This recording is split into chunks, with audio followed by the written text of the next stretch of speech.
Yeah, I roll up to the party with the handle of Bacardi and I pass it off to all of my friends. Pada tahun 1980, Ishiro Serizawa bertemu dengan ayahnya yang memintanya untuk segera bertemu dengannya. Setelah bertemu, ayah Serizawa mulai bercerita tentang pekerjaannya, tentang suatu pekerjaan yang dirahasiakan darinya. Dia memulai ceritanya di Hiroshima pada 6 Agustus 1945, di mana setelah pemboman atom di kota tersebut, Serizawa pergi mencari istri dan putranya yang baru lahir, tetapi hanya menemukan putranya. Setelah menemukannya, dia segera melihat makhluk di udara yang terbang menjauh dengan sesuatu di dalam air yang terlihat sedang mengamati mereka.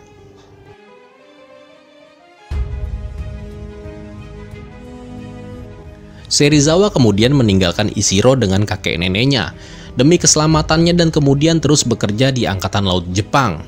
1 tahun kemudian, ia dan rekan-rekan pelautnya dikirim untuk memberikan bantuan kepada kapal Amerika yang mengirim panggilan darurat dari pulau terdekat.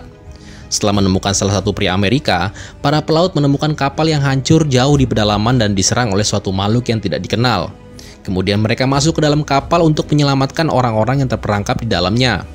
Tetapi makhluk itu melempar kapal ke laut dan menenggelamkannya. Tidak ada seorang pun selain Serizawa dan orang Amerika yang mereka selamatkan, kecuali seseorang bernama Xiao yang selamat. Xiao terkesan dengan Serizawa yang masih hidup dan menawarkan Serizawa bekerja untuk pemerintah Amerika Serikat, yang langsung diterima oleh Serizawa. Kemudian Serizawa menjadi bagian dari unit militer Jepang Amerika, yang pertama sejak Jepang menyerah dalam Perang Dunia Kedua.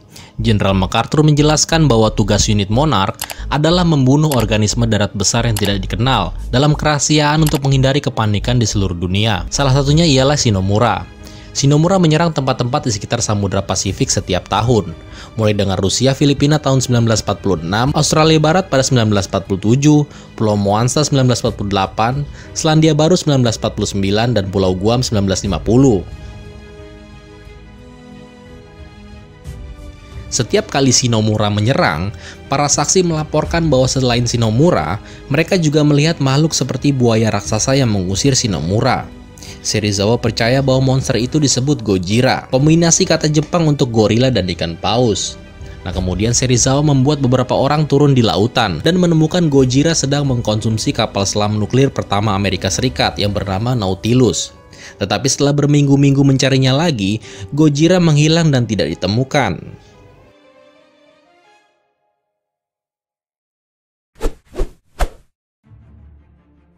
3 tahun kemudian, yaitu pada tahun 1953, Serizawa terlihat sedang bermain dengan putranya Ishiro. Ketika Xiao datang dan memberitahu Ishiro bahwa ia harus membawa ayahnya untuk bisnis perusahaan pelayaran. Nah, di markas Monarch, Serizawa bertemu dengan Dr. Zamalek yang menunjukkan kepadanya dan yang lainnya sel raksasa yang ditemukan di Filipina. Dr. Zamalek kemudian memaparkan bahwa sesuatu membuatnya tumbuh, tetapi kemudian dibakar dan mungkin dibunuh. Serizawa kemudian mengatakan bahwa makhluk itu diberi nama Shinomure untuk superorganisme. Dan Zamalek mengklaim bahwa mereka tidak mengerti mengapa makhluk itu belum mengambil alih dunia. Kemudian Serizawa menjawab dengan satu kata, yaitu Gojira. Serizawa menceritakan dan menunjuk pada penggambaran Gojira sepanjang sejarah, dan meyakini bahwa ia berasal dari masa ketika bumi sedang mengandung 10 kali lebih tingkat radioaktif, yaitu tepatnya 250 juta tahun yang lalu, di mana pada saat itu, seekor Shinomura tanpa sadar mendarat di dekat Gojira dan diledakkan oleh napas atomnya, dan menjatuhkan sebuah tebing yang bertepatan saat meteor terlihat akan menghantam bumi, yang dimana akan mengurangi radioaktivitas atmosfer selamanya, dan memaksa makhluk besar yang memakan radiasi seperti Gojira itu semakin dekat ke inti bumi. Nah, kemudian Shinomura dan Gojira dibangunkan kembali oleh bom atom Hiroshima karena terpapar radiasi yang dilepaskannya. Setiap kali Shinomura akan menyerang, Gojira pasti akan memburunya. Serizawa ingin menemukan Gojira dan membiarkannya melawan Shinomura, tetapi tidak ada yang percaya kalau Gojira itu ada. Serizawa kemudian kembali dan melihat putranya Ishiro yang sedang meletakkan bintang laut yang terluka di tangki akuariumnya. Ishiro menjelaskan kepada ayahnya bahwa bintang-bintang laut itu dapat beregenerasi, bahkan seluruh tubuhnya bisa menjadi seperti semula jika mereka perlu. Nah, sama seperti sel Shinomura yang mati yang disimpan di markas Monarch dan bisa beregenerasi. Ishiro dan Serizawa kemudian mendengar suara, tetapi Serizawa meyakinkan Ishiro bahwa itu mungkin hanya tiupan angin. Seketika itu juga Shinomura terbang melewati jendela, yang membuat markas Monarch terlihat hancur lebur dibuatnya. Serizawa ada di sana bersama dengan Xiao, yang percaya bahwa Shinomura telah dihancurkan. Akan tetapi Serizawa menjelaskan bahwa bahkan dengan sisa-sisa mikroskopisnya saja, makhluk itu masih dapat beregenerasi. Serizawa kemudian berniat untuk menemukan Gojira, tetapi dia tahu bahwa dia akan sendirian di laut mencari Gojira.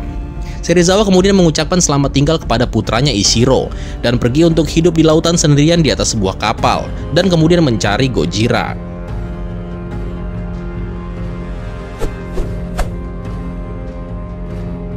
Setahun kemudian, tepatnya pada bulan Maret tahun 1954, kedua Shinomura bergabung menjadi satu di sebuah pulau yang bernama Pulau Monster. Ketika Godzilla naik dari laut dan terlibat dalam pertempuran, seorang anak laki-laki melihat mereka dan segera memberitahu hal itu kepada seseorang bernama Papa Brava, atau yang dikenal sebagai Monster Man, yaitu Serizawa, yang kemudian memperingatkan Xiao dan Monarch.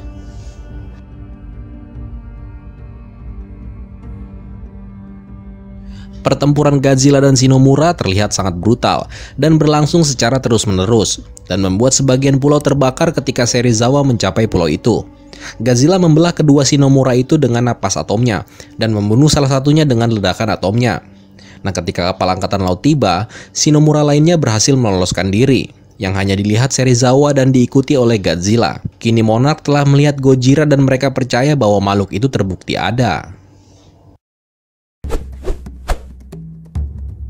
Keesokan harinya, bangkai Shinomura ditemukan dan ditunjukkan kepada Serizawa, yang mengatakan kalau dia telah melihat salah satunya melarikan diri. Beberapa hari kemudian, militer memutuskan untuk mencegat Gojira di Bikini Atoll. Serizawa bersikeras untuk membiarkan Godzilla membunuh Shinomura yang lain, dan membiarkannya kembali ke tempat asalnya. Tetapi mereka mengatakan itu terlalu beresiko. Pada saat itu Jenderal MacArthur tiba dengan helikopter dan memberi mereka izin untuk melumpuhkan Gojira dan makhluk lainnya yang mereka namai sebagai Muto itu menggunakan bom nuklir. Serizawa kemudian mencoba menghentikan MacArthur tentang rencana menggunakan bom nuklir tersebut, yang mengatakan dia memiliki beberapa kekhawatiran. Dan MacArthur mengatakan bahwa dia terus-menerus memikirkan rasa trauma setelah pemboman Hiroshima setiap hari sejak tahun 1945. Tetapi dia juga mengatakan telah menghabiskan bertahun-tahun dan bekerja untuk membangun dunia modern, dan dia akan membunuh kedua monster itu untuk melindungi peradaban manusia. Di Bikini Atoll, Serizawa berhasil meyakinkan para penduduk asli pulau itu untuk pergi. Kemudian uji coba Castle Bravo dilakukan, dan membunuh Shinomura, dan mungkin juga Gojira. Tetapi Serizawa meyakinkan Ishiro bahwa Gojira masih hidup. Nah, setelah setahun berlalu, kemudian Serizawa meninggal dan dimakamkan di pemakaman Yanaka. Setelah penguburan selesai, Ishiro didekati oleh Xiao, dan Ishiro mengetahui sebuah kebenaran dan memberitahu Xiao bahwa dia siap untuk bergabung dengan Monarch. Tetapi Xiao mengklaim bahwa dia tidak yakin siapapun siap untuk apa yang akan datang.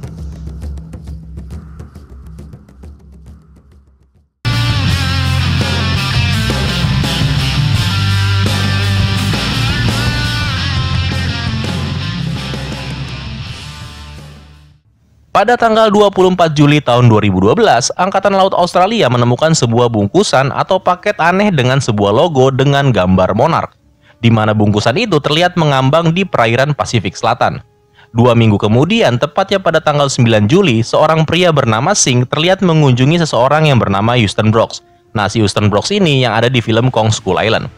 Si Brooks ini udah bekerja untuk Monarch selama 40 tahun lamanya, dan sedihnya besok adalah hari terakhirnya dia bekerja di Monarch. Ketika bertemu dengan Brooks, Singh memberikan sebuah paket yang ditemukan oleh Angkatan Laut Australia.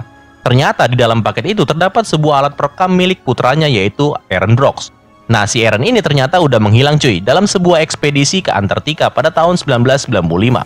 Brooks kemudian mencoba memeriksa isi dari alat perekam tersebut. Brooks juga berhasil membuka password untuk mengakses alat perekam itu menggunakan kata sandi Jalahorn. Jalahorn itu sendiri semacam tanduk milik salah satu dewa yang bernama Heimdall dari kisah mitologi bangsa Nordik, di mana pada waktu anaknya si Aaron masih kecil, Brooks sering membaca dan menceritakan kisah-kisah mitologi bangsa Nordik pada anaknya.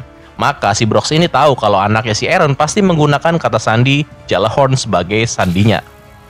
Saat bergegas untuk pulang di dalam mobilnya, Brooks mencoba mendengarkan rekaman tersebut, yang berisi kisah dari anaknya Aaron mengenai apa yang sebenarnya terjadi 17 tahun yang lalu. Dalam kilas balik ke tahun 1995, pada suatu hari terjadi pertengkaran antara Brooks dan anaknya Aaron, di mana si Aaron ini membahas tentang sebuah pulau yang bernama Pulau Tengkorak. Di sini si Aaron marah dan mempertanyakan kenapa ayahnya dan Monarch merahasiakan Skull Island dari publik. Aaron juga mempertanyakan kenapa Monarch mempercayakan pulau tersebut kepada seekor kera raksasa yang dikenal sebagai Kong untuk menjaga pulau itu.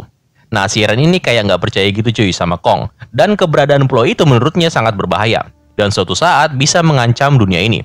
Kemudian Brooks menjelaskan kepada anaknya yang ngeselin ini, bahwa si Kong itu cukup mampu untuk mengendalikan pulau itu sendirian. Dan Kong bukanlah hewan biasa pada umumnya, melainkan Kong adalah penguasa di pulau itu. Brooks juga mengatakan kepada anaknya itu, kalau pada saat ekspedisi mereka ke Pulau Tengkorak pada tahun 1973, banyak rekan-rekannya yang meninggal di pulau itu. Dan karena hal itu, Brooks percaya bahwa kerahasiaan Pulau Tengkorak harus tetap dijaga. Setelah itu, Aaron pun pergi meninggalkan ayahnya. Setelah sampai di rumah, Brooks melanjutkan untuk mendengarkan isi rekaman itu. Di situ Brooks kemudian mengetahui kalau anaknya si Aaron ternyata tidak pergi untuk mempelajari sebuah fosil Muto di Antartika.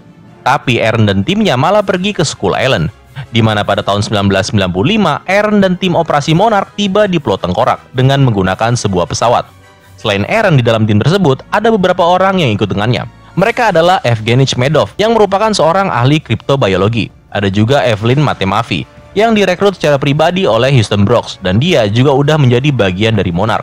Helen Karsten yang merupakan survivor instructor dengan segudang pengalamannya di Angkatan Laut Amerika Serikat. Ada juga seseorang yang bernama Seijudo yang merupakan seorang pilot. Dan yang terakhir bernama Walter Erikio yang merupakan seorang mitografer. Segera setelah pesawat itu berhasil menembus kepulan badai di sekitar pulau, mereka diserang oleh sekawanan Psycho-Vultures yang pada akhirnya merusak pesawat itu dan kemudian menyebabkan pesawat itu terlihat akan terjatuh. Semua anggota kecuali sang pilot Seijudo memutuskan untuk turun dan terjun dari pesawat, dan mereka mendarat di sebuah tebing yang menghadap ke arah pulau. Dari sana, mereka melihat sekawanan Left Wings terbang melewati mereka, bersamaan dengan jatuhnya pesawat menuju ke arah barat. Aaron dan timnya kemudian memutuskan untuk berjalan ke arah itu untuk mencoba menyelamatkan sang pilot Seijudo. Meskipun hal itu diprotes keras sama Rikyo. Di tengah jalan, mereka diserang oleh sekawanan Death Jackals yang membunuh dan memotong-motong Karsten. Sementara yang lain terpaksa harus mundur ke sebuah goa. Para Death Jackals ini terus mengejar Aaron dan timnya sampai mereka harus terjebak di dalam sebuah goa. Tapi sebelum binatang-binatang itu bisa menghabisi mereka, sebuah tinju besar menghantam tepat di luar goa, di mana tangannya terlihat masuk ke dalam goa dan menghancurkan beberapa Death Jackals. Beberapa dari binatang itu lari dan diinjak-injak oleh sesuatu yang muncul tersebut. Makhluk itu kemudian menatap pintu masuk goa sebelum akhirnya dia pergi. Salah satu orang dari kelompok itu yang bernama Medov terlihat terluka parah akibat serangan dari para Death Jackal. Tapi untungnya kondisi si Medov ini masih stabil. Tetapi mereka sangat perlu peralatan medis yang ada di pesawat mereka yang terjatuh. Di sini, Aaron terlihat terkesima dengan makhluk yang baru aja menyelamatkan mereka, dan dia mengenali makhluk itu sebagai Kong, makhluk yang sama yang juga dilihat ayahnya pada tahun 1973. Nah, tiba-tiba mereka dikagetkan dengan kemunculan beberapa orang tepat di hadapan mereka. Orang-orang ini adalah suku Iwi, yang merupakan penduduk asli Pulau Tengkorak. Salah seorang anak laki-laki dari suku itu kemudian memperkenalkan dirinya sebagai Ato. Setelah memperkenalkan dirinya, Ato kemudian menyebut Aaron dan kelompok lainnya sebagai Awati, yang artinya adalah orang-orang yang datang dari langit. Aaron Brooks dan timnya kemudian disambut dan diterima oleh para suku Iwi tersebut. Di sini si Rikyo dengan cepat belajar berbicara dalam bahasa Iwi, dan dia juga mulai sering meminum minuman obat atau ramuan-ramuan tradisional yang disediakan oleh suku Iwi. Suatu pagi, Aaron terlihat berbicara dengan Ato.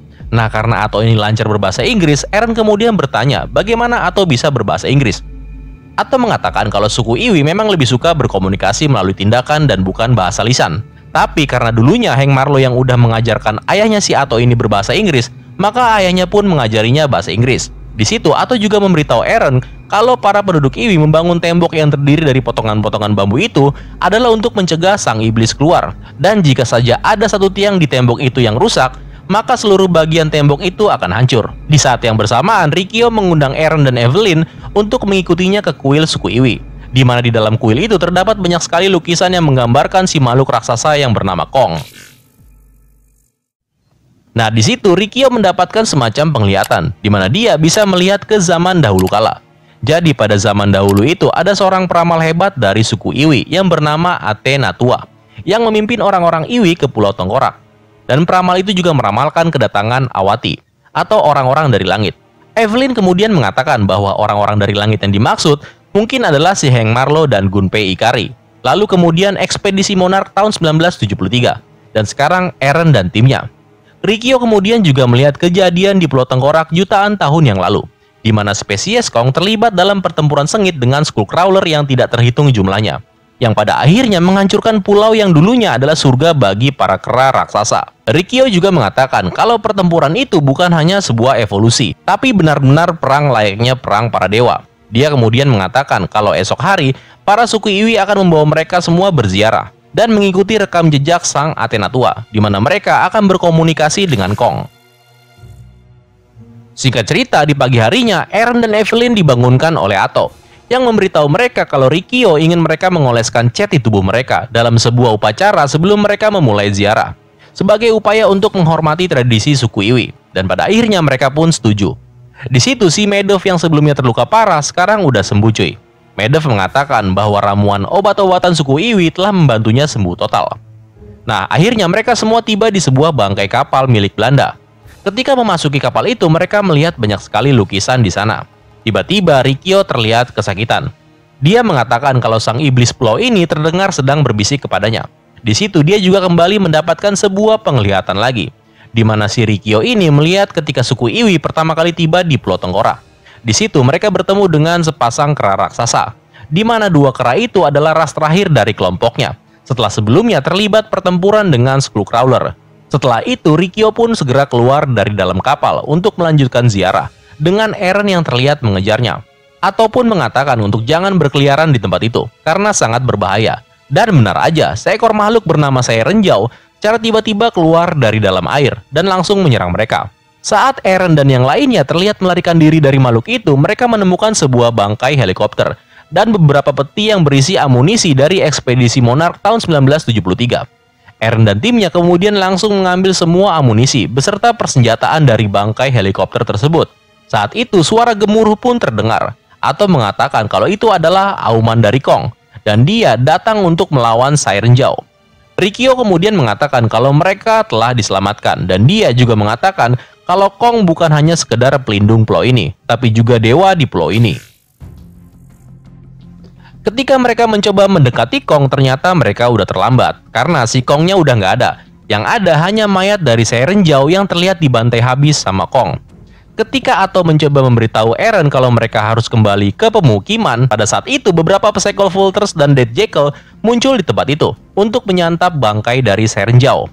Melihat hal itu, Eren dan yang lainnya pun melarikan diri. Nah, saat mereka lari dan sampai di sebuah rawa, tiba-tiba mereka disergap oleh seekor makhluk bernama Swarm Locust. Mereka pun kemudian mencoba menembaki makhluk itu. Akan tetapi makhluk itu malah semakin marah dan terus mengejar mereka.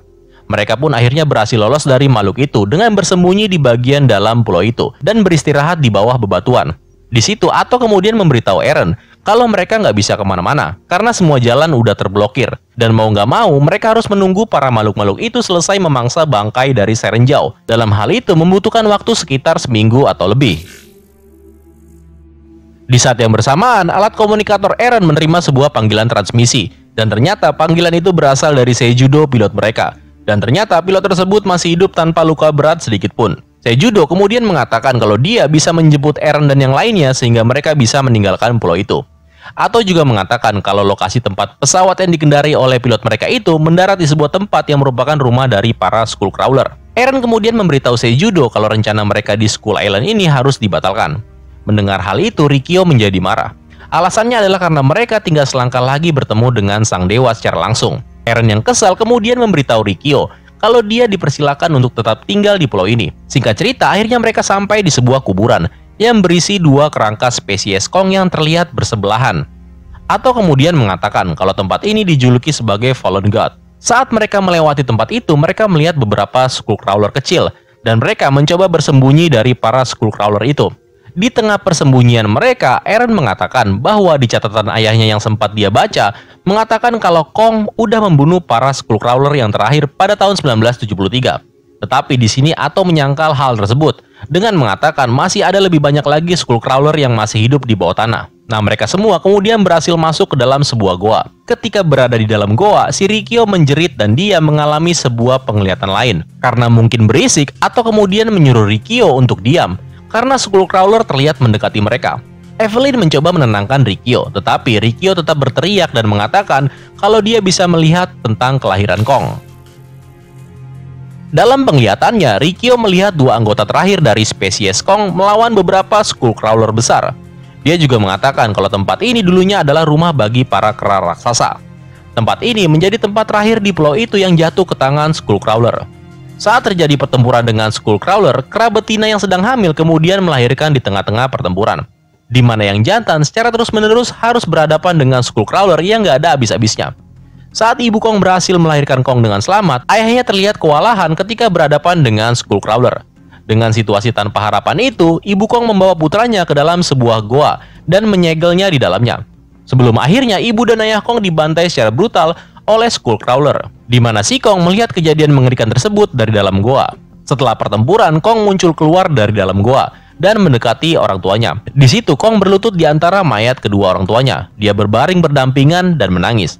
Saat Rikyo selesai menceritakan penglihatannya, Eren kemudian memahami kalau Kong bukan hanya seorang raksasa yang kejam, tapi juga seorang yatim piatu yang berjuang untuk membalas dendam akibat dari kematian orang tuanya. Sementara itu, Evelyn melaporkan kalau keadaan di luar goa sekarang udah aman dari para Skullcrawler. Kemudian mereka semua memutuskan untuk keluar dari dalam goa. Di sini, Rikyo berteriak kepada Eren kalau mereka harus tetap melanjutkan misi mereka untuk berkomunikasi dengan Kong. Tetapi di sini, si Eren mengatakan selamat tinggal kepada Rikyo, sambil mengucapkan Pulau Tengkorak sekarang adalah milikmu. Eren dan yang lainnya kemudian berhasil mencapai puncak bukit. Dan di sana mereka mencoba menembakkan flare untuk menarik perhatian Seijudo yang akan menjemput mereka. Seijudo kemudian melihat mereka dan bersiap untuk mendarat. Tetapi pesawat itu secara tiba-tiba terkena rudal dan jatuh di tanah dan akhirnya meledak. Ternyata itu adalah ulahnya si Rikyo yang menggunakan sebuah peluncur roket. Evelyn yang kesal mencoba menembakkan senjatanya ke arah Rikyo. Tetapi Rikyo berhasil menghindari serangan tersebut dan malah menembak balik tepat ke arah dadanya si Evelyn dengan menggunakan sebuah pistol. Saat Eren memegang tubuh Evelyn yang terluka, Rikyo langsung menodongkan senjatanya ke arah Eren dan yang lainnya. Dan di situ dia juga mengatakan akan menunjukkan kepada mereka wajah sebenarnya dari sang raja di pulau itu. Dengan menodongkan senjatanya ke arah Eren dan kelompoknya serta beberapa orang dari suku Iwi, di mana si Rikyo mengatakan kalau Pulau Tengkorak ini adalah surga. Dia juga mengatakan kalau semua makhluk berhak meninggalkan tempat di mana mereka berada, bahkan Kong itu sendiri, dan sekaranglah waktu yang tepat untuknya. Karena Kong udah dianggap seperti dewa di tempat ini, Rikyo sebenarnya cuma pengen tahu kalau si Kong itu sebenarnya dewa yang baik hati atau dewa yang penuh dengan rasa amarah. Oleh karena itu, Rikyo menjelaskan kalau pembatas antara manusia dan Kong harus dihancurkan sehingga mereka semua bisa bersekutu dengan Kong. Oleh karena itu, tembok di sekitar desa Iwi juga harus diruntuhkan. Mendengar hal itu, si Ato pun gak setuju kalau tembok pembatas yang membatasi pemukiman Iwi itu harus diruntuhkan, karena menurutnya sang iblis pulau itu akan datang keluar dari tempatnya. Mendengar si bocil Ato mengatakan hal itu, Rikyo pun menjadi marah, yang langsung memukulkan pistol ke arah Ato. Rikyo juga mengatakan kalau yang dia lakukan ini bukan untuk menjadikannya terlihat lebih kejam, tetapi untuk memahami niat dari Kong itu sendiri. Yaitu, apakah si Kong ini bertempur hanya karena balas dendamnya? Atau apakah dia juga merasakan penderitaan yang dirasakan umat manusia? Untuk mengetahui hal itu, Rikyo mengatakan kalau tembok itu harus runtuh. Jika Kong datang untuk menyelamatkan anak-anaknya yaitu para manusia, maka mereka akan tahu kalau ternyata si Kong ini memang memiliki sesuatu yang lebih dari sekedar balas dendam dan benar-benar mencintai mereka semua. Tetapi jika tidak, maka suku Iwi yang sudah sepantasnya tidak pernah layak mendapatkan perlindungan dari Kong sejak awal. Dan seluruh dunia juga tidak pantas mendapatkan Kong. Di saat itu, sekelompok Dead Jackal datang dari dalam hutan, dan kesempatan itu digunakan Eren dan yang lainnya untuk melarikan diri dari Rikyo. Di perjalanan, Eren sepertinya mengetahui rencana liciknya si Rikyo yang ingin menghancurkan tembok suku Iwi, yaitu dengan menggunakan sisa-sisa muatan bahan peledak seismik dari ekspedisi tahun 1973. Di saat Eren mencoba memperingatkan seluruh warga suku Iwi, sebuah ledakan tiba-tiba menghancurkan tembok pertahanan mereka. Ternyata mereka udah terlambat, karena Rikyo berhasil menghancurkan tembok tersebut. Segera setelah itu, sekelompok laba-laba berkaki panjang yang diberi nama Mother Longlegs atau Arachnida memasuki desa tersebut. Di situ Rikyo berteriak kepada para penduduk Iwi agar mereka semua nggak usah takut, karena penyelamat mereka yaitu Kong akan segera datang untuk menyelamatkan mereka. Eren, Atto, dan yang lainnya mencoba melarikan diri, di saat laba-laba itu membantai penduduk desa yang juga mencoba melarikan diri, di mana seekor laba-laba menusuk Madoff tepat di jantungnya, sehingga hanya Eren satu-satunya anggota yang tersisa dari tim ekspedisi Monarch. Saat Eren dan suku Iwi yang tersisa terlihat terdesak, Kong secara tiba-tiba muncul dan memukul seekor laba-laba ke tanah dan menghancurkannya menjadi bubur. Dan kemudian Kong berbalik untuk menghadapi sisa laba-laba lainnya, yang semuanya mendekatinya secara bersamaan. Singkat cerita, Kong akhirnya berhasil membunuh semua laba-laba tersebut, sampai nggak ada yang bersisa. Ketika Kong sedang mengamati kehancuran di sekitarnya, tiba-tiba dia mendengar suara teriakan seseorang. Dan orang tersebut adalah si Rikyo, yang udah mengenakan pakaian seremonial, layaknya seorang tetua adat. Di mana Rikyo mendekati Kong dan di situ dia mengatakan sebuah kalimat, "Kita layak." Kong kemudian mengalihkan perhatiannya ke Rikyo. Rupanya si Kong ini juga sadar kalau Rikyo lah yang bertanggung jawab atas serangan dari para laba-laba yang baru aja terjadi. Karena kesal, Kong langsung membunuh Rikyo dengan tinjunya. Kong kemudian mengalihkan pandangannya ke arah Eren dan juga suku Iwi yang sedang berkumpul di atas bebatuan. Di momen ini, Eren akhirnya menyadari kalau ternyata apa yang selama ini dikatakan ayahnya memang benar adanya. Yaitu kalau Kong memang bukan hanya sekedar makhluk buas, melainkan seorang yatim piatu yang memiliki dorongan untuk melindungi kehidupan manusia. Dia tidak berjuang untuk dirinya sendiri, tetapi dia juga berjuang untuk mereka semua yang ada di pulau itu. Beberapa waktu kemudian, Eren merekam semua yang terjadi di pulau itu melalui sebuah alat perekam sebagai salam terakhirnya untuk ayahnya.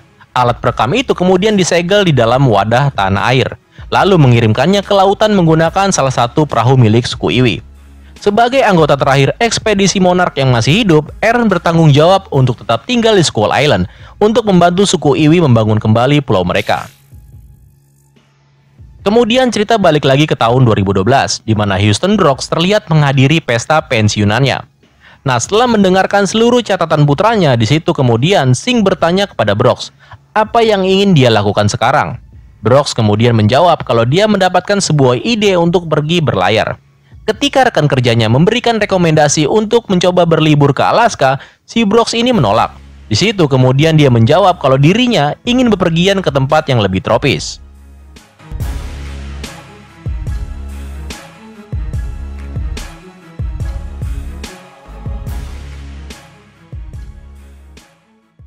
Nah, komik ini sendiri memiliki alur cerita yang maju mundur cuy, yaitu bercerita dari abad ke-11 sampai ke era modern. Karena itu gua akan menyusun alurnya dengan rapi supaya kalian nggak bingung. Oke, lanjut ya. Jadi pada zaman dahulu kala, tepatnya pada abad ke-11 sebelum Masehi, sekelompok orang Fenisia yang sedang berlayar tiba-tiba terdampar di Pulau Jepang. Mereka kemudian diselamatkan oleh penduduk asli Jepang. Seiring berjalannya waktu, orang-orang Fenisia ini juga bertemu dengan makhluk raksasa yang mereka yakini sebagai dewa mereka, yaitu Dagon, yang dalam bahasa Jepang disebut sebagai Raijin atau dewa petir. Selain bertemu dengan Dagon atau Raijin, orang-orang Fenisia ini juga bertemu dengan entitas yang disebut orang Jepang sebagai Jinshin Mushi. Selama bertahun-tahun mereka menyaksikan pertempuran antara Dagon dan juga Jinshin Mushi. Namun pada suatu waktu Dagon dapat dikalahkan oleh Jinshin Mushi. Setelah kalah, Dagon lalu disuntikan semacam parasit ke dalam tubuhnya oleh si Jinshin Mushi, sehingga mengakibatkan dirinya menjadi terinfeksi. Namun orang-orang Jepang dan juga Fenisia menyaksikan kalau Dagon sadar dan kembali ke lautan. Mereka semua lalu berasumsi bahwa Dagon akan terus hidup. Namun pada kenyataannya Dagon akhirnya pingsan dan mati di Filipina. Kerangka fosilnya kemudian digali pada tahun 1999 Masehi dan melepaskan dua spora muto yang berhasil diinkubasi di dalam dirinya. Godzilla, si anggota lain dari spesies Dagon, berhasil melawan dan membunuh kedua muto itu pada tahun 2014 sebelum mereka dapat bereproduksi. Nah, pada tahun 2014, beberapa bulan setelah pertempuran di San Francisco, seorang tentara bayaran Inggris yang bernama Ellen Jonah sedang diinterogasi di sebuah pangkalan militer Amerika di wilayah Guam. Ellen Jonah dicurigai karena dia memiliki dua identitas. Satu sebagai warga negara Inggris dan satu lagi terdaftar sebagai warga negara Australia. Nah, di tengah proses interogasi tersebut, tiba-tiba terjadi goncangan hebat yang menyebabkan permukaan tanah menjadi terbelah, di mana seekor monster raksasa yang dikenal sebagai Muto Prime muncul dari bawah tanah. Muto Prime ini adalah Jinshin Mushi, makhluk yang sama yang membunuh saudaranya Godzilla si Dagon tadi. Makhluk itu kemudian menerobos dan menghancurkan pangkalan sebelum akhirnya dia memakan sebuah kapal selam bertenaga nuklir. Dan gak sampai di situ, ternyata Godzilla juga ikut-ikutan muncul dari bawah laut dan mengaum ke arah Muto Prime. Godzilla bergerak mendekati Muto Prime, tetapi Muto Prime langsung meninju wajah Godzilla dengan kaki depannya. Dan setelah itu dengan cepat Muto Prime melarikan diri dan kembali ke dalam lubang tempat di mana dia sebelumnya muncul. Godzilla kemudian mengaum sebelum dirinya memutuskan untuk kembali ke laut. Kemudian dengan menggunakan Osprey, seorang ilmuwan monark yang bernama Dr. Emma Russell kemudian tiba di pangkalan yang sudah terlihat hancur ini. Ketika bertemu dengan Emma Russell, Dr. Ishiro Serizawa memberitahu kalau telah terjadi gempa bumi yang melanda wilayah Kyushu selama 18 jam yang lalu, yang pada akhirnya memicu serangkaian gempa susulan yang langsung menuju ke pangkalan militer di wilayah Guam ini.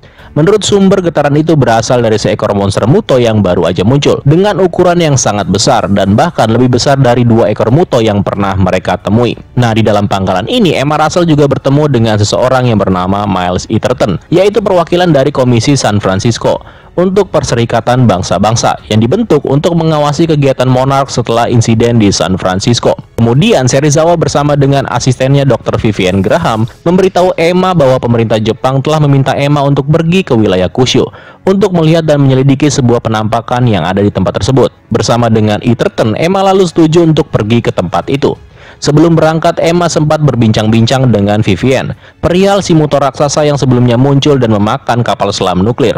Di mana hal itu sama persis dengan yang dilakukan Muto jantan di Hawaii. Dan selain itu Emma juga mengatakan bahwa Godzilla tampaknya juga memang sengaja datang untuk bertarung dengan Muto raksasa tersebut. Ketika Emma akan memasuki pesawat, tiba-tiba Ellen Jonah muncul dari belakang salah satu kursi penumpang sambil menodongkan senjata miliknya. Namun, seseorang yang bernama Tarkan yang merupakan anggota tim reaksi cepat Monarch naik ke pesawat dan balik mengarahkan senjatanya ke arah si Ellen Jonah. Karena merasa terdesak, Ellen Jonah lalu mendorong Tarkan sehingga dia berhasil melarikan diri. Nah, setelah terhindar dari bahaya, Emma kemudian bergegas melakukan perjalanan ke wilayah Kyushu dengan pesawat jet bersama dengan Tarkan dan juga Eaterton. Ketika mereka tiba di situs suci Shinto di wilayah Kyushu, para anggota Monarch lalu bertemu dengan seorang pendeta yang kemudian membawa mereka ke sebuah kawah besar di luar kuil, di mana lubang besar itu hampir identik atau sama persis dengan lubang tempat di mana Muto muncul di wilayah Guam. Pendeta itu juga mengatakan kalau lubang itu terbuka saat gempa melanda di wilayah Kyushu, dan mungkin aja lubang ini mengarah langsung ke sarang Muto yang menyerang Guam sebelumnya. Emma dan Tarkan kemudian bersiap untuk turun langsung ke dalam kawah tersebut. Kemudian dengan menggunakan perlengkapan buatan Katatsumori, Emma dan Tarkan langsung turun dengan cepat ke dalam kawah. Begitu mereka mencapai dasar, tiba-tiba mereka bertemu dengan si Muto Prime yang tampaknya memang menunggu kedatangan mereka. Di saat terowongan mulai runtuh akibat serangan Muto Prime, mereka pun akhirnya berhasil menyelamatkan diri sebelum tertimpa oleh puing-puing. Setelah kejadian itu, Emma beserta yang lainnya kemudian kembali ke dalam kuil. Di sini Emma sempat bertanya sama si pendeta tentang identitas dari makhluk itu. Pendeta tersebut lalu menjawab bahwa itu adalah dewa bumi kuno. Dia juga mengatakan bahwa di Jepang para pengikut kepercayaan Shinto menyembah dewa yang bernama Jinshin Namazu yang berbentuk ikan dan membawa gempa bumi dan juga hujan deras. Namun si pendeta juga menjelaskan bahwa Jinshin Namazu juga memiliki bentuk yang berbeda dan bahkan lebih kuno, yaitu Jinshin Mushi, si kumbang naga. Selain itu, si pendeta juga mengatakan kalau kuil yang mereka tempati ini didedikasikan untuk menyembah dewa Raijin, penguasa guntur dan sekaligus musuh bebuyutan dari Jinshin Mushi. By the way, Raijin yang dimaksud yaitu si Dagon. Nah, dikatakan juga ketika Raijin berhenti bermain drum, maka Jinshin Mushi akan bangkit, yang artinya adalah jika Raijin telah mati, maka Jinshin Mushi akan muncul dan membawa malapetaka. Setelah itu, Tarkan kemudian memberitahu Emma bahwa mereka telah berhasil memecahkan isi ponsel milik Ellen Jonah yang sebelumnya sempat mereka sita. Dari dalam handphonenya terdapat sebuah koordinat yang mengarah ke sebuah lubang lain di Siberia. Sementara itu di luar, Eaterton tampak sedang berbicara dengan mantan suami Emma, yaitu Mark Russell, melalui sebuah komputer. Di sini Mark mengungkapkan keprihatinannya bahwa Emma seharusnya tidak lagi bekerja di Monarch, karena Mark menganggap kalau Emma sekarang tidak berada di tempat yang aman. Sementara itu di Laut Barents, Jinshin Mushi atau si Muto Prime menyerang dan menghancurkan kapal selam nuklir milik Rusia. Godzilla segera tiba dan menyerang Muto Prime. Tapi lagi-lagi Muto Prime meninju wajah Godzilla sebelum akhirnya Muto Prime pergi dan berenang menjauh. Next, Emma, Tarkan, dan Eaterton tiba di Siberia. Ketika mereka tiba, mereka menemukan sebuah kawah besar di sebelah pos Monarch yang sudah tidak beroperasi lagi. Dengan menggunakan lift tambang, ketiganya lalu turun ke dasar kawah, di mana mereka menemukan benda besar seperti telur muto, di mana beberapa dari telur muto itu terlihat menetas. Namun tanpa aba-aba, tiba-tiba si Ellen Jonah muncul lagi dan langsung menodongkan pistol ke arah anggota Monarch. Di sini Ellen berniat untuk menculik Emma. Namun sialnya, si Ellen malah disergap dan dikelilingi oleh para agen Monarch yang bersenjata lengkap, yang memang sengaja dikirim Tarkan untuk mengantisipasi kehadiran dari Ellen Jonah. Tarkan lalu memberitahu Jonah bahwa dia akan diserahkan kepada pihak berwenang Rusia. Tetapi Ellen Jonah tampaknya tidak peduli dengan perkataan Tarkan, dan dia malah berjanji bahwa dia akan segera bertemu dengan Emma lagi. Ya, pada akhirnya memang Ellen Jonah bertemu dengan Emma lagi di film Godzilla King of the Monsters. Next, Muto Prime muncul lagi nih, kali ini menyerang pembangkit listrik tenaga nuklir yang ada di kota Athena 2 di Prancis. Makhluk itu merobek reaktor pembangkit nuklir, tepat sesaat sebelum terkena ledakan napas atom dari Godzilla yang muncul dari bawah laut. Kedua Titans itu lalu saling menyerang satu sama lain. Muto Prime menebas leher Godzilla dengan cakarnya sebelum menjatuhkannya ke tanah dengan pukulan yang sangat kuat. Muto Prime lalu melompat ke arah Godzilla sambil menjulurkan tentakel atau ovipositor miliknya dari dalam tubuhnya untuk menyuntik Godzilla. Sebelum dapat menembus kulitnya, Godzilla menebas wajah Muto Prime dengan cakarnya dan menyebabkannya menjadi mundur. Jinshin Mushi kemudian melarikan diri lagi dan kembali ke bawah tanah. Sementara itu di Monarch Outpost 14 di Filipina, Emma disambut oleh putrinya Madison. Di sini Vivian Graham memberitahu Emma kalau ada sebuah berita tentang serangan terbaru dari Jinshin Mushi atau Muto Prime. Emma yang bingung kemudian mengatakan kalau ini tidak sesuai dengan pola yang dia amati dari pergerakan Muto Prime, karena dua target pertama Muto Prime sebelumnya adalah kapal selam. Nah, ini tahu-tahu menyerang fasilitas nuklir di wilayah Prancis. Melalui sebuah rekaman video terlihat Godzilla sudah kembali ke lautan.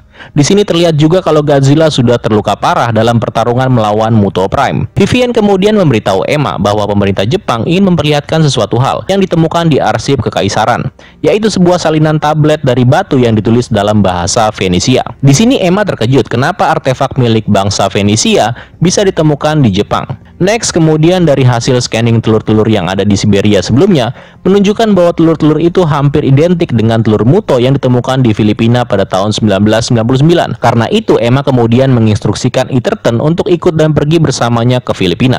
Setelah tiba di Filipina, Emma berada di ruang rapat. Di sini Dr. Ilian Chen berbicara di depan semua ilmuwan Monarch di dalam sebuah goa di Filipina Selatan, di mana di dalam pidatonya Dr. Chen menjelaskan bahwa mitos tentang kebangkitan dewa-dewa memang muncul di dalam mitologi dari seluruh dunia, dan bukti dari mitos ini secara harfiah memang benar-benar terjadi sekarang. Setelah Dr. Chen selesai berbicara, gantian Emma yang naik ke atas podium. Di sini Emma menjelaskan sesuatu. Baru-baru ini mereka menemukan sebuah goa di Siberia, di mana goa tersebut sama seperti yang ada di Filipina ini, di mana dulunya goa ini menyimpan telur dari dua muto yang menyerang kota San Francisco. Nah, meskipun berasal dari zaman geologis yang berbeda, Emma mengatakan kalau goa-goa tersebut bukan terbentuk secara alami, melainkan goa-goa yang ada di tempat ini dan juga yang di Siberia merupakan kuburan para Titan yang sudah mati. Jadi menurut si Emma ini, Jinshin Mushi atau Muto Prime pastinya memerlukan inang untuk berkembang biak.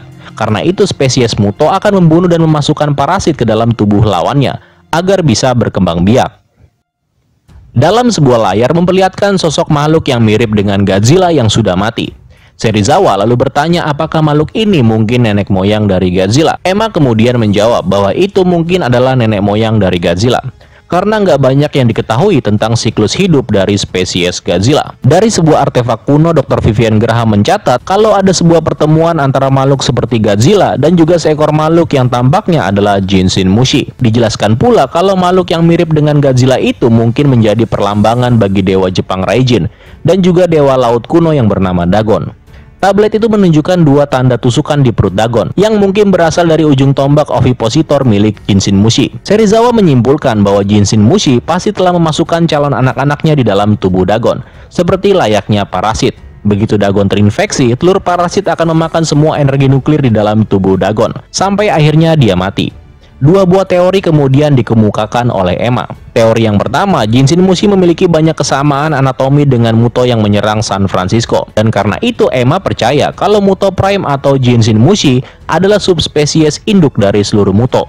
Emma mengatakan seandainya aja Godzilla tidak membunuh dua Muto di film Godzilla 2014, maka mereka akan bereproduksi, di mana si Muto betina kemungkinan akan membunuh yang jantan dan menjadikannya Muto Prime. Tapi dari hasil analisis organ reproduksi Muto malah memunculkan kemungkinan yang lain. Nah, teori yang kedua adalah Muto betina memang bisa mengandung ratusan telur yang tidak dibuahi, yang berarti Muto betina mungkin telah melahirkan seluruh telur yang dia punya dan akhirnya menetaskan banyak sekali spesies Muto yang kemudian bertindak sebagai spesies invasif atau spesies yang sangat agresif dan menghapus seluruh ekosistem yang ada, alias kepunahan massal. Setelah merusak ekosistem yang ada, spesies Muto yang tersisa kemudian saling membunuh, yang akhirnya hanya individu terkuat yang tersisa dan menjadi Muto Prime selanjutnya.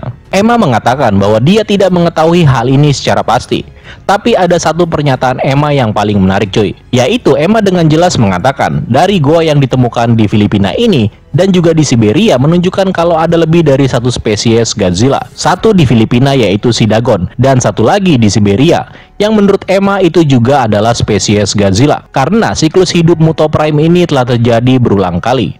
Setelah itu Emma berencana untuk menghentikan Muto Prime. Kehadiran Muto Prime berhasil diketahui sedang menuju wilayah Azores, Portugal.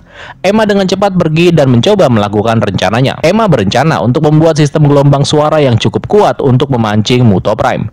Gelombang suara itu bernama Sonic Pulse, yang mereplikasikan gelombang yang dipancarkan antara Muto Prime dan juga telurnya.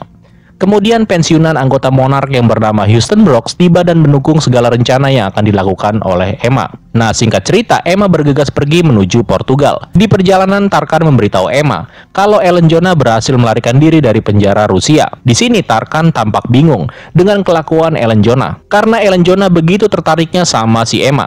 Mendengar hal itu, Emma nggak peduli dan Emma menganggap masih ada hal yang lebih penting dari itu. Setelah tiba di Portugal, seluruh perlengkapan untuk memancing Muto pun langsung dipersiapkan. Ketika mengetahui kalau Muto Prime sudah berada tepat di bawah mereka, Emma lalu memerintahkan memainkan gelombang suara tersebut, dan hasilnya Muto Prime muncul dari bawah tanah dan mengamuk di seluruh area dan membunuh hampir seluruh tim yang ada. Nah, akibat insiden itu, Dewan Keamanan PBB mengadakan sidang darurat dengan memanggil Emma, Vivian Graham, dan juga Serizawa. PBB mengkritik Monarch atas nyawa yang harus dibayar atas tindakan yang sangat rahasia tersebut. Para anggota pengadilan PBB lalu memutuskan bahwa tindakan terbaik adalah membiarkan mereka saling bertarung. Kata-kata itu sengaja diambil dari kutipan Dr. Serizawa. Mereka bermaksud membiarkan Muto Prime dan Godzilla saling membunuh. Emma dan Serizawa mengutarakan pendapatnya dengan mengatakan bahwa jika Godzilla terbunuh nantinya, maka tidak akan ada lagi yang melindungi umat manusia. Setelah itu, Emma memperingatkan bahwa target Muto Prime selanjutnya adalah sebuah situs penyimpanan inti tenaga kapal selam nuklir yang sudah dinonaktifkan di wilayah Montana. Jika Muto Prime mendapatkannya, maka itu juga akan memancing Godzilla untuk datang dan akhirnya bertarung melawan Muto. Karena itu, Emma memiliki sebuah rencana terakhir untuk menghentikan Muto Prime. Nah, karena gelombang Sonic Pulse yang sebelumnya digunakan udah gagal total, maka sekarang Emma membutuhkan prototipe untuk perangkat sonar yang dia dan mantan suaminya kembangkan di MIT. Dan alat tersebut bernama Orca.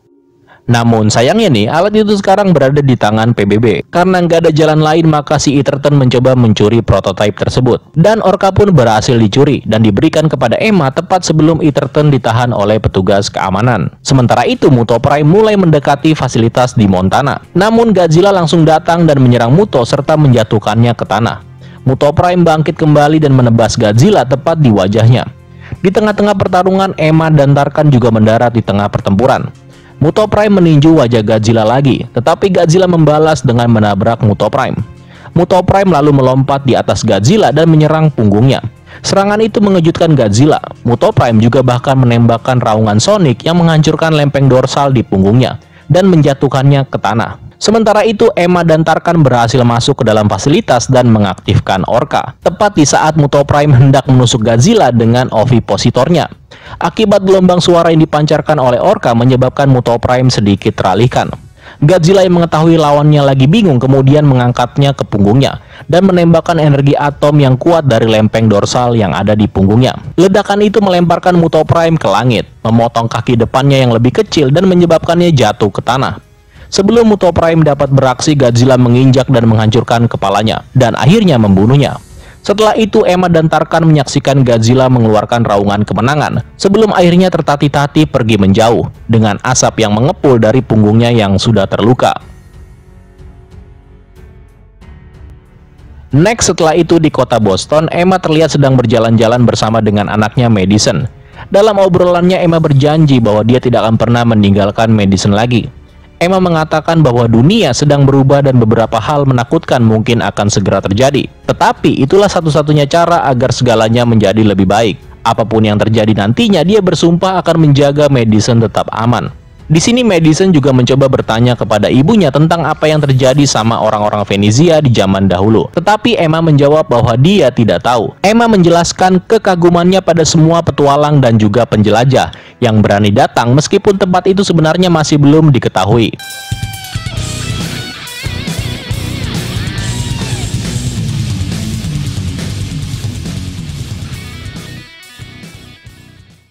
Beberapa lama setelah pertarungannya melawan Ghidorah yang sangat melelahkan, Godzilla masih terus mencari tempat tinggal untuk dijadikan rumah baginya. Setelah sebelumnya tempat tinggalnya hancur di film Godzilla King of the Monsters. Pada suatu hari ketika Godzilla sedang berenang dan tiba di wilayah kekuasaannya, dia menyaksikan pertempuran antara penjaga pantai Amerika Serikat melawan Titan Skylla. Skylla adalah salah satu dari banyak Titan yang sebelumnya sudah tunduk sama Godzilla. By the way, Skylla ini sedang kelaparan, makanya makhluk tersebut menjadi gelisah dan berusaha untuk mendapatkan hulu ledak nuklir untuk dia santap. Godzilla menganggap kalau sampai bom itu meledak, maka akan merusak ekosistem yang ada di sekitarnya. Apalagi ini wilayah kekuasaannya dia. Karena Skylla juga tetap kepala batu, maka terjadilah pertarungan antara Godzilla melawan Skylla. Dalam pertarungan tersebut, Skylla sempat menusukkan kakinya ke tubuh Godzilla dan mengambil darahnya. Skylla bahkan mengulurkan tentakel ke wajah Godzilla. Tapi si Raja Monster berhasil melepaskan diri dan membanting Skylla ke arah kapal kargo. Kedua Titan ini kemudian saling mengaum, yang kemudian disusul Skylla yang sekali lagi mengeluarkan tentakelnya ke wajah Godzilla, yang mengakibatkan Godzilla terjatuh ke arah tangki minyak, yang membuat sebuah ledakan besar. Di tengah kobaran api, Godzilla bangkit lagi dan menerjang Skylla dari arah belakang.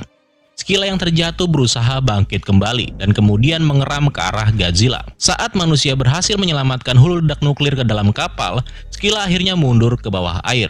Karena Skylla berniat untuk tidak menantang Godzilla lagi, maka dia pun pergi menjauh. Dan si Godzilla juga tahu kalau Skylla bisa berenang lebih cepat daripada dirinya jika di dalam air. Maka dia juga malas untuk mengejar Skylla. Selain itu, Godzilla juga sadar kalau masih ada yang lebih penting dari sekedar bertarung melawan Skylla. Sambil mencari rumah barunya, di perjalanan Godzilla terus berpikir tentang bagaimana dunia yang sekarang telah berubah sejak kemunculan King Ghidorah. Dan bahkan setelah kematian si Ghidorah, Godzilla masih merasa ada ketidakseimbangan di wilayahnya. Setelah berputar-putar cukup lama, Godzilla lalu berjalan ke arah sungai Amazon, di mana dia melihat banyak kehidupan kecil di perairan ini yang sekarang telah kembali pulih dengan baik. Semua keindahan ini membuat Godzilla semakin senang. Namun ada hal lain yang sebenarnya membuat dirinya begitu gelisah. Salah satunya yaitu ketika dia melihat Titan Behemoth sedang bertarung melawan Titan Amuluk. Godzilla melihat Amuluk mematahkan salah satu gading milik Behemoth. Godzilla yang tiba di wilayah kekuasaan Behemoth sempat berpikir sejenak, yaitu perihal Ghidorah yang menyebabkan terlalu banyaknya Titan yang terbangun sekaligus, yang pada akhirnya membuat mereka berkonflik satu sama lain. Jika pertempuran seperti ini terus berlanjut, maka bumi akan semakin terluka. Balik lagi ke si Behemoth yang sekarang sedang menyerang balik Amuluk. Tetapi Amuluk membalasnya dengan sebuah pukulan yang menjatuhkan Behemoth. Nah, si Behemoth yang sudah tidak berdaya kemudian diseret oleh Amuluk dan berniat dibawa pergi. Melihat hal itu, Godzilla lalu turun tangan dan melempar Amuluk. Amuluk yang mengakui status Godzilla sebagai raja kemudian memutuskan untuk pergi meninggalkan Godzilla. Setelah itu Behemoth bisa berdiri lagi dan bangkit kembali yang kemudian pergi untuk mengembara ke wilayahnya. Di titik ini Godzilla merasa sangat kelelahan. Tetapi Godzilla masih bingung cuy, karena dia belum menemukan rumah baru untuk beristirahat dan memberikan sumber energi untuk dikonsumsi. Next, Godzilla melanjutkan petualangannya. Kali ini Godzilla berenang di bawah laut dan memutuskan untuk turun ke Hollow Earth untuk beristirahat. Di sini Godzilla melihat banyak yang telah berubah dalam periode ini. Daratan dan lautan telah bergeser, saling berganti posisi. Tempat-tempat yang dulunya panas kini sudah menjadi dingin. Dan banyak juga tempat-tempat yang penuh dengan kehidupan kini telah ditinggalkan. Godzilla kemudian tiba di mana dulunya dia pernah tinggal. Tempat yang telah dibangun oleh manusia yang menyembahnya sebagai dewa. Kemudian Godzilla juga mengingat bagaimana Ishiro Serizawa rela mati untuk menyelamatkan dirinya di tempat ini. Setelah itu Godzilla berusaha untuk turun lebih dalam lagi. Namun di sini dia menyadari bahwa ada sesuatu yang lain yang sekarang berada di tempat ini. Sesuatu yang seharusnya tidak ada di sini. Dan tiba-tiba saja Godzilla dikeroyok oleh sejumlah makhluk yang aneh, yang pastinya berasal dari dalam Hollow Earth. Godzilla juga tahu kalau akibat dari ledakan yang telah menghancurkan sarangnya ini pastinya telah menembus bagian yang lebih dalam dari Hollow Earth. Saat Godzilla menembakkan napas atomnya, dia merasakan bahwa makhluk-makhluk itu tampaknya memiliki pikiran yang sama. Dan pastinya makhluk-makhluk ini tidak datang sendirian. Seperti yang sudah diperkirakan Godzilla, muncul sosok makhluk besar seperti Piranha yang merupakan pemimpinnya. Makhluk itu menerobos dinding batu dan berenang ke arah Godzilla dan menggigit tenggorokannya. Dengan napas atomnya, Godzilla segera merobek tubuh makhluk itu. Godzilla membakarnya menjadi abu. Akibatnya, makhluk-makhluk kecil yang merupakan anak buahnya pun berhamburan pergi. Godzilla berharap kalau makhluk-makhluk itu tidak akan lagi muncul di tempat sakral milik Godzilla ini. Karena tidak ada lagi sumber energi yang bisa dikonsumsi di tempat ini, maka Godzilla juga harus mencari sumber makanan yang baru. Sambil berjalan, Godzilla mencoba menutup matanya dan juga menutup pendengaran di sekitarnya. Godzilla ingin merasakan angin yang bertiup di sekitar planet ini. Di beberapa tempat terasa hembusan angin yang juga pernah ia rasakan di tempat yang dulu pernah dikunjungi Godzilla. Godzilla merasa kalau dulunya tempat itu dia anggap sebagai rumahnya. Namun karena Godzilla memiliki rival abadi, maka mau nggak mau Godzilla harus terusir dari rumahnya. Udah tau lah kalian siapa yang dimaksud ini, yaitu rasnya si Kong. Godzilla kemudian muncul ke permukaan dan memanjat tebing. Godzilla melihat ke arah bulan yang sepertinya memanggil namanya. Godzilla juga mengingat bagaimana dulunya lautan yang luas memisahkan dunianya, dunia atas dan dunia bawah. Tapi sekarang Godzilla melihat tidak ada perbedaan sama sekali. Karena sekarang Godzilla berusaha melihat dunia dengan caranya yang baru. Godzilla juga mengingat pengorbanan yang dilakukan oleh Mothra untuk menyelamatkan dirinya. Godzilla kemudian melanjutkan perjalanan untuk mencari rumahnya yang baru. Di tengah jalan, Godzilla kemudian memutuskan untuk kembali ke tempat di mana dia pernah terusir oleh rival abadinya. Nah, di titik ini cuy, sebenarnya Godzilla sudah teringat kembali masa lalunya yang kelam terhadap spesies Kong. Makanya dia memutuskan untuk kembali mencari rivalnya tersebut. Namun, karena Godzilla merasakan jeritan kesakitan di kejauhan, Godzilla terpaksa menunda niatnya tadi, dan kemudian pergi untuk menyelidiki sumber jeritan tersebut. Sambil menyelidiki, Godzilla melihat banyak sekali ikan paus yang mati mengambang di kedalaman laut. Di sini Godzilla menyadari kalau ikan-ikan itu pasti telah dibunuh oleh manusia akibat kapal-kapal penangkap ikan dan juga limbah minyak yang berhamburan. Setelah sampai di sumber suara jeritan, Godzilla melihat seekor Titan yang bernama Nakika yang sedang terjebak di dalam sebuah jaring dengan ukuran yang sangat besar. Sebenarnya Titan Nakika datang ke sini hanya untuk beristirahat, tapi tahu-tahu malah ditangkap. Dan apapun yang telah dilakukan oleh manusia ini, Godzilla merasa kalau ini sudah melanggar tatanan alam. Godzilla kemudian membebaskan Nakika. Godzilla lalu menyadari apa yang sudah dilakukan manusia ini tidak ada bedanya dengan Ghidorah, yang sama-sama senang membuat kerusakan dan kehancuran. Nah, si Godzilla yang sudah marah lalu menembakkan napas atomnya ke arah kapal selam yang ada di dekatnya dan menghancurkan kapal itu. Dia lalu muncul di dekat pengeboran minyak yang kemudian ditembaki oleh helikopter militer. Mengetahui hal itu, Godzilla lalu menyelam ke bawah air dan berenang tepat di bawah pengeboran minyak. Karena nggak terdeteksi pergerakannya, Godzilla dengan cepat menembakkan napas atomnya langsung ke arah kilang minyak dan menghancurkannya bersamaan dengan helikopter tempur yang berada tepat di atasnya. Godzilla kemudian muncul dan mengaum dengan penuh kemenangan. Di titik ini Godzilla sudah ilfil dengan manusia cuy. Disinilah titik mula berubahnya sudut pandang Godzilla terhadap manusia.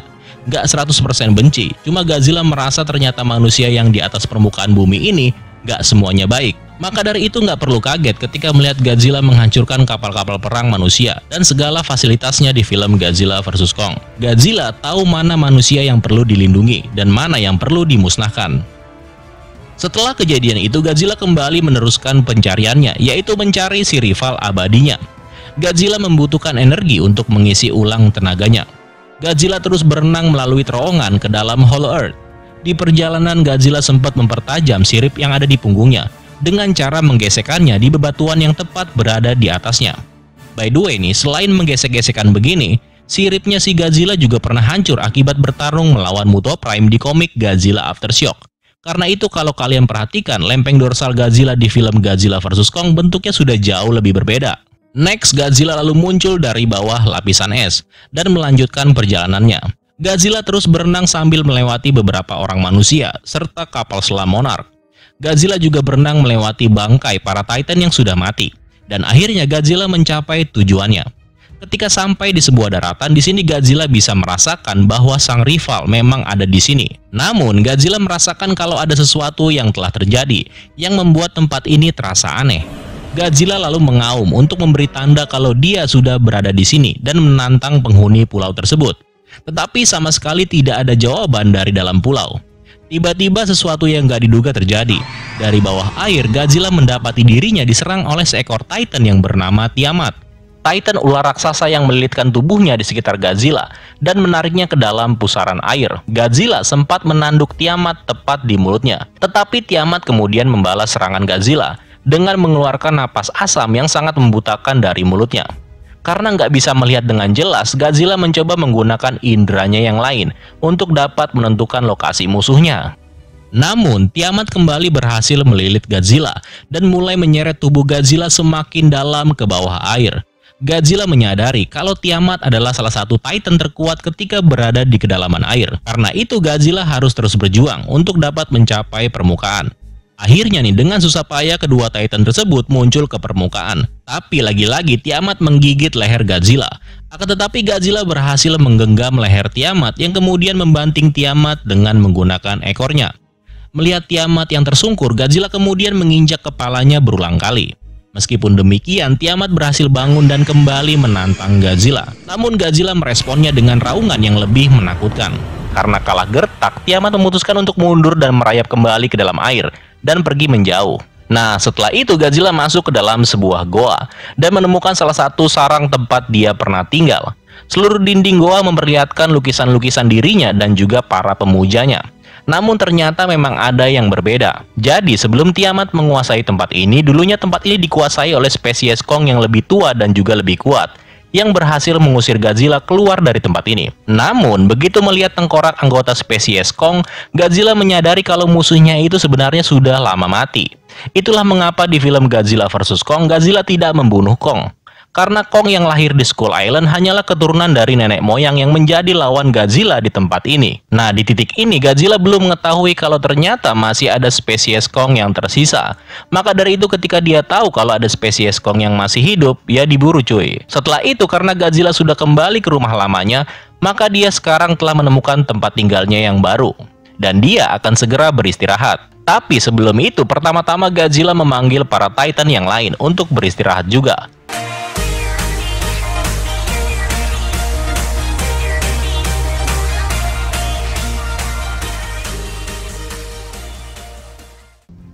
Pada tahun 2019, beberapa bulan sebelum kemunculan King Ghidorah, tampak di sebuah markas militer yang bernama Camp Pendleton, sekelompok tim Monarch bernama G-Team sedang melakukan persiapan untuk melakukan sebuah operasi rahasia yang diberi nama Operasi Carlsbad. Salah satu orang di dalam tim tersebut bernama Audrey Burns, yang merupakan seorang pilot. Tampak juga seorang temannya yang juga kapten tim yang bernama Tam Nassar. Singkat cerita, 2 tahun berlalu dan sampailah di tahun 2021. Di mana si Audrey sekarang sedang berada di Osprey yang sedang terbang di atas wilayah udara internasional untuk melakukan sebuah misi. Selain Audrey ada juga nama-nama pilot lain seperti Gibson, Dix, Zuniga, dan juga Nomura. Mereka berempat sedang ngobrol-ngobrol perihal misi apa yang sedang mereka lakukan ini. Kemudian mereka semua tiba dan mendarat di Skull Island. Di tempat ini mereka bertemu dengan Kolonel Joanna Edward yang bertugas mengontrol seluruh tempat di Skull Island. Mereka semua berkumpul di sini untuk melakukan misi berbahaya, yaitu menjelajahi Hollow Earth. Seorang chief officer yang bernama Houston Brooks kemudian muncul dan mengambil alih briefing tersebut. Di sini Brooks menunjukkan kepada mereka sebuah peta holografik Pulau Tengkorak. Brooks menunjukkan kalau ada sebuah goa yang katanya berjarak bermil-mil di atas sebuah pusaran badai yang mengarah ke bumi berongga. Brooks juga mengatakan kalau sebenarnya pihak Monarch sudah lama menemukan pintu masuk ini dan kemudian sengaja disegel pada tahun 2012. Seorang anggota tim yang bernama Dix selalu mengatakan kalau tadinya dia menganggap pintu masuk menuju ke bumi berongga hanya ada di Palung Mariana dan juga Antartika. Dan pada kenyataannya ternyata memang ada pintu lain dan dianggap sangat rahasia. Kolonel Edwards mengatakan bahwa pangkalan permanen telah dibangun di Pulau Tengkorak untuk mempelajari pusaran badai yang akan segera datang dan mengelilingi pulau. Edwards juga mengatakan bahwa pengeboran ke dalam goa akan segera dimulai, dan seseorang yang bernama Corporal Lin akan memimpin kapal pengintai untuk masuk melalui pusaran dan langsung menuju ke bumi Berongga. By the way, Corporal Lin adalah saudaranya Nathan Lin, karakter yang ada di film Godzilla vs. Kong, di mana diceritakan kalau saudaranya si David Lin akan mati akibat mencoba masuk ke dalam Hollow Earth. Setelah itu, tim pilot bersama dengan David Lin mendirikan sebuah base camp di sisi lain pulau, dan mereka pun melakukan beberapa persiapan, termasuk mempelajari pengetahuan tentang apa yang akan mereka hadapi ketika memasuki Hollow Earth. Brooks mengatakan bahwa pertama-tama para pilot harus mempersiapkan diri ketika menghadapi GIB. GIB adalah Gravitational Inversion Boundary, yaitu sebuah membran elektrostatik yang memisahkan realitas mereka dengan Hollow Earth. Tetapi di sini David Lin berpikir kalau pesawat Monarch bisa dimodifikasi dengan benar, maka dia yakin mereka dapat melewati GIB. Nah, selain GIB tadi, para pilot juga diberitahu kalau tempat yang akan mereka kunjungi nantinya akan menjadi dunia yang sama sekali berbeda dengan yang mereka ketahui, termasuk Titans dan juga yang lainnya. Sementara itu di tempat lain pulau, Brooks bertemu dengan seseorang yang bernama Delgado. Di sini Delgado menyampaikan sebuah berita perihal badai besar yang sedang bergerak ke seluruh pulau Tengkorak. Karena itu Brooks mengatakan bahwa timnya harus bergerak untuk melakukan pengeboran sebelum badai menyelimuti seluruh pulau Tengkorak. Brooks sempat mengingat ketika dirinya masih ditempatkan di situs Monarch di Cina bersama dengan Dr. Ling Chen, saudari Dr. Ilian Chen. Kalau kalian ingat, Brooks bersama Dr. Chen sedang mengamati metamorfosis dari Mothra di film King of the Monsters. Di momen ini sebenarnya sudah ada badai super besar yang muncul di Samudra Pasifik dan berakhir di fasilitas Monarch itu. Sejauh yang diberitakan Monarch, badai itu muncul setelah monster Zero atau King Ghidorah pergi meninggalkan Meksiko. Nah, badai yang disebabkan oleh Ghidorah itu kemudian tetap hidup dan berputar dan memiliki kecepatan angin 400 mil per jam. Selain itu, badai ini memiliki tekanan udara yang sangat padat sehingga menghasilkan siklon baru setiap 5 menit. Dengan puting beliung yang bisa mencapai dasar laut. Badai tersebut rupanya telah mengamuk di tempat yang sama selama 2 tahun. Dan tiba-tiba 2 minggu yang lalu, badai itu mulai bergerak sendiri dan menuju langsung ke Pulau Tengkorak. Kemudian Delgado menunjukkan sesuatu kepada Brooks, yaitu seekor Titan yang terukir di dalam batu. Brooks lalu mengatakan jika dilihat dari penampakannya, makhluk itu mengingatkannya pada sesuatu yang sangat kuno.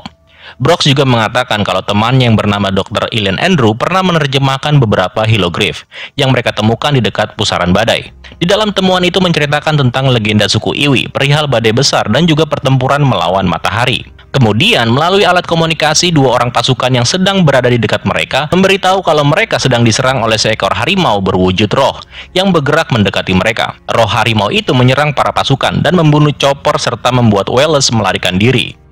Nah, dengan cepat bersama dengan Delgado, Brooks lalu naik ke helikopter dan mencoba untuk menyelamatkan Wallace yang sedikit lagi akan dimangsa. Namun tiba-tiba Kong muncul dan mencengkram makhluk itu. Inilah pertama kali Brooks melihat Kong sedekat ini lagi sejak tahun 1973, di mana Kong telah tumbuh 3 kali lipat dari ukuran sebelumnya. Dan setidaknya Kong memiliki tinggi sekitar 90 meter. Sekarang Brooks sudah mulai mengerti, seperti inilah wujud dewasa dari spesies Kong, yang telah menjalani pertempuran secara terus-menerus di kehidupannya. Brooks berpikir bahwa ini adalah satu-satunya cara bagi makhluk seperti Kong untuk dapat bertahan hidup, tanpa keluarga atau tanpa suku yang dapat diandalkan. Kemudian Brooks melihat Kong dengan mudah mematahkan leher sang harimau dan membuang bangkainya. Dalam hatinya, Brooks sempat mengatakan kalau sekarang Kong telah menjadi makhluk terkuat di pulau itu. Brooks juga bertanya-tanya apakah Kong tahu tentang badai yang akan datang ke Pulau Tengkorak, atau memang dia sudah merasakannya. Dari semua makhluk yang ada di pulau, Brooks sangat percaya kalau Kong adalah satu-satunya yang bisa bertahan hidup.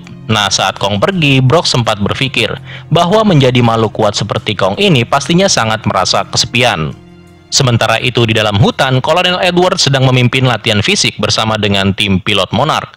Edwards percaya bahwa medan ataupun segala bentuk ancaman di Pulau Tengkorak ini adalah sesuatu yang sama yang ada di bumi Berongga. Alias, ekosistem yang ada di Pulau Tengkorak sama dengan yang ada di bumi Berongga.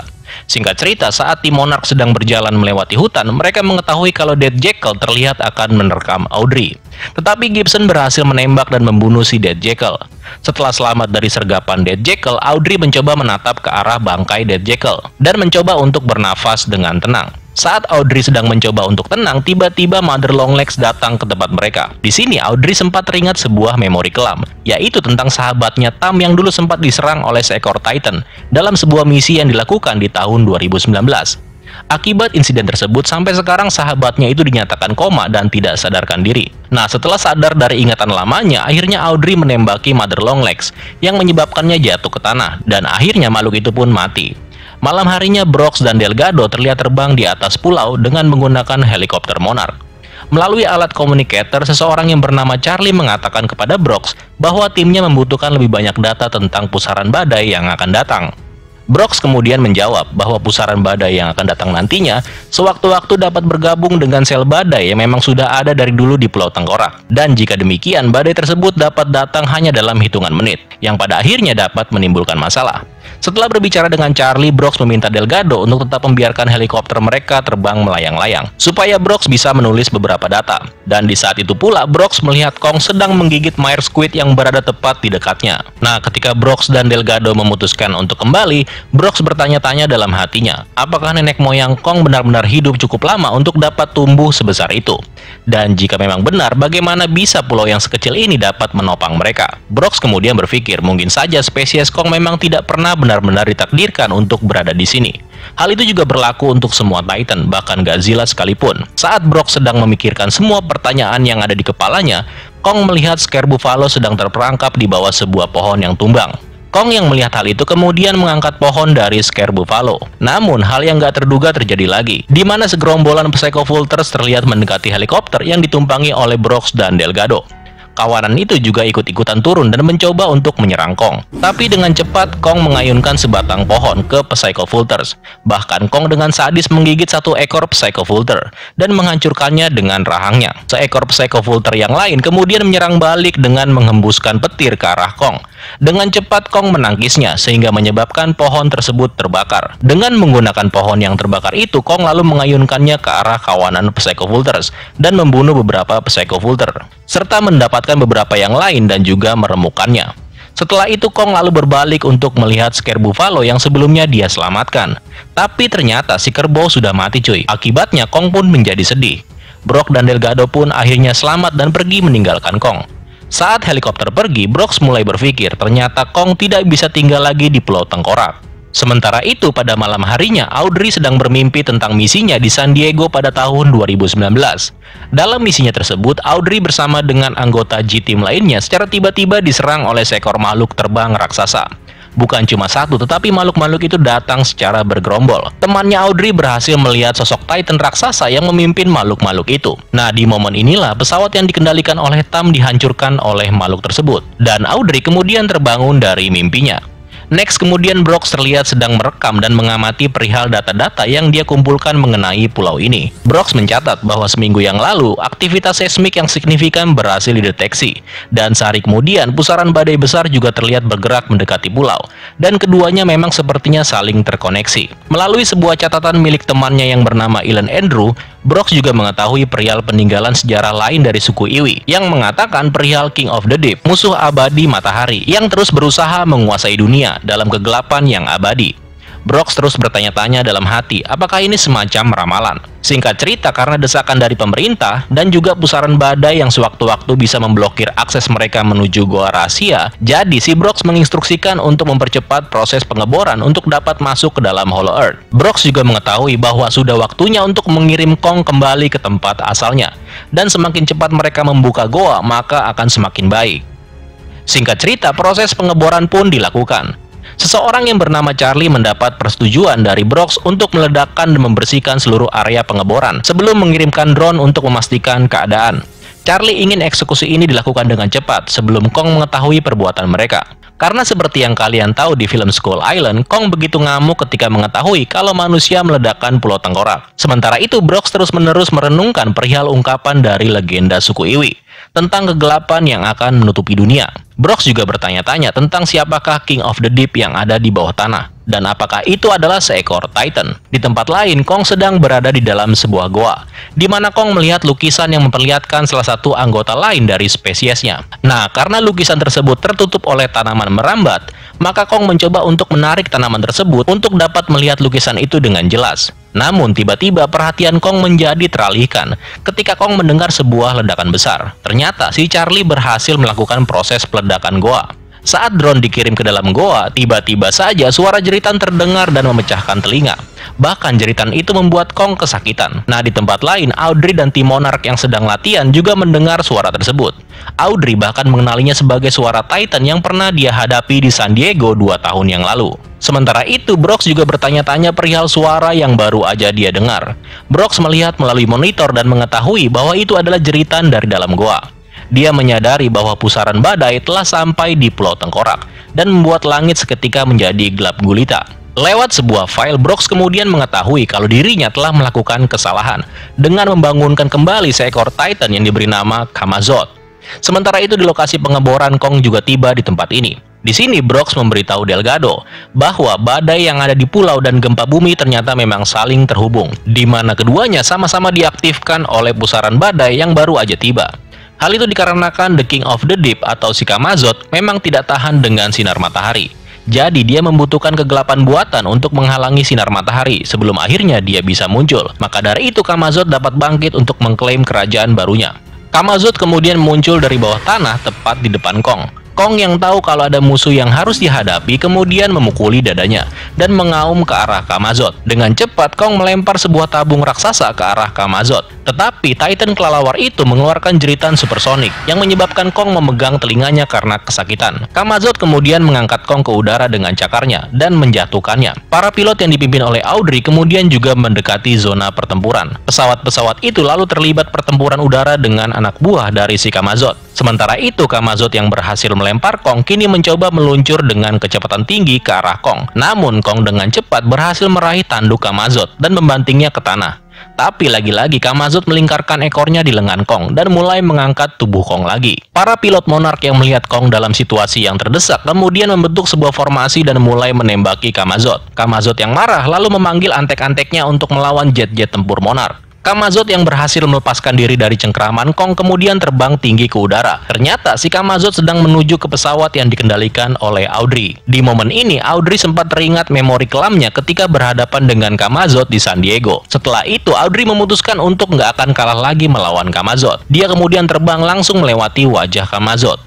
Audrey lalu mengaktifkan sistem penghalang suara, sehingga gelombang yang dipancarkan oleh Camazotz menjadi pecah dan membutakan Camazotz. Camazotz lalu jatuh ke tanah dan memberi Kong kesempatan untuk berulang kali memukulnya. Ditinju-tinju cuy. Kong juga menyeret Camazotz ke arah kawah, tempat Camazotz sebelumnya muncul.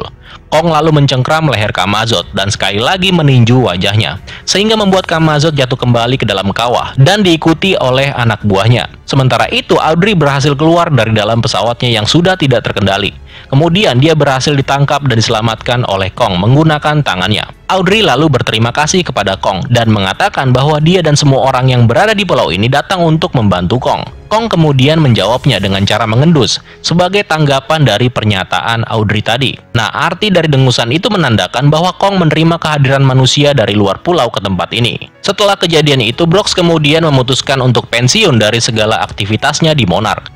Brox lalu meminta temannya si Dr. Elaine Andrew untuk menggantikan posisinya. Brox sebenarnya sudah lama pengen pensiun cuy. Tetapi ketika dia menemukan sebuah goa pada tahun 2012, dia memutuskan untuk tinggal di Monarch untuk sementara waktu. Disinilah Brox merasa bersalah dan ceroboh, karena dia hampir aja menyebabkan malapetaka bagi semua orang. Brox juga mengatakan seharusnya dirinya lebih berhati-hati dan lebih mempercayai legenda lokal tentang para Titan.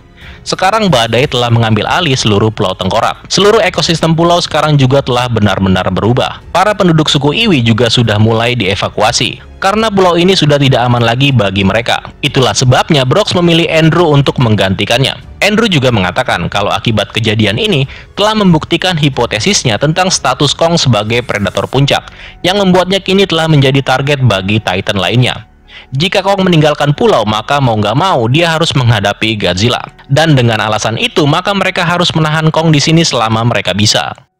Singkat cerita, David Lynn kemudian datang dan menyapa Brox. Dia meminta maaf kepada Andrew bahwa saudaranya Nathan Lynn tidak dapat bergabung dengan mereka. Nah, di sini Andrew sempat memberitahu David bahwa mereka perlu membatalkan ekspedisi ke Hollow Earth. Tetapi Lynn menjawab bahwa dia tidak bisa membatalkannya begitu saja, karena mereka sudah diperintahkan langsung oleh pemerintah Amerika Serikat, NASA, dan juga PBB. Mendengar pernyataan si David, Andrew mengatakan kalau mereka tidak dapat menjamin keselamatan para penjelajah Hollow Earth. Tetapi David Lynn sepertinya tidak memperdulikannya. Brox juga bahkan memperingatkan David Lynn bahwa goa itu sekarang telah menjadi sebuah kawah, dan juga pusaran badai telah memancarkan energi seismik dalam jumlah besar. Dan bahkan jika David Lynn berhasil melewati GIB, Brox tidak dapat menjamin kalau pintu masuk ke Hollow Earth akan pecah dengan sendirinya. Namun David Lynn yang kepala batu tetap tidak peduli dengan resiko yang sudah disebutkan tadi. Sementara itu di tempat lain, Audrey yang memutuskan untuk cuti sementara kemudian pergi mengunjungi teman lamanya, yaitu si Tam di rumah sakit, di mana mereka berdua saling berbagi senyuman. Nah, kita balik lagi ke Pulau Tengkorak. Beberapa pengungsi dari suku Iwi terlihat dievakuasi menuju Osprey. Di antara mereka ada seorang anak yatim piatu yang bernama Jia. Dan seperti kita tahu, Jia ini akan menjadi salah satu karakter di film Godzilla vs Kong. Nah, di tempat lain, Kong kembali lagi ke dalam goa di tengah hutan untuk sekali lagi melihat lukisan yang sebelumnya sempat membuat dirinya penasaran. Ketika Kong berhasil menyingkirkan tanaman merambat yang menutupi lukisan tersebut, Kong tiba-tiba mendadak kaget saat melihat bahwa seluruh lukisan menggambarkan leluhurnya sedang terjebak dalam pertempuran melawan Godzilla.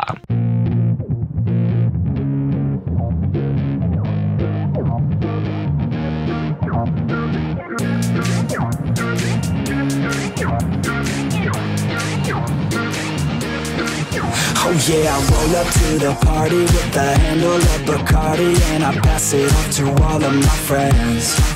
Oh yeah, she rolls up to the party in a dress that shows her body, and she's hanging out with all of her friends. Yeah, yeah, let's go.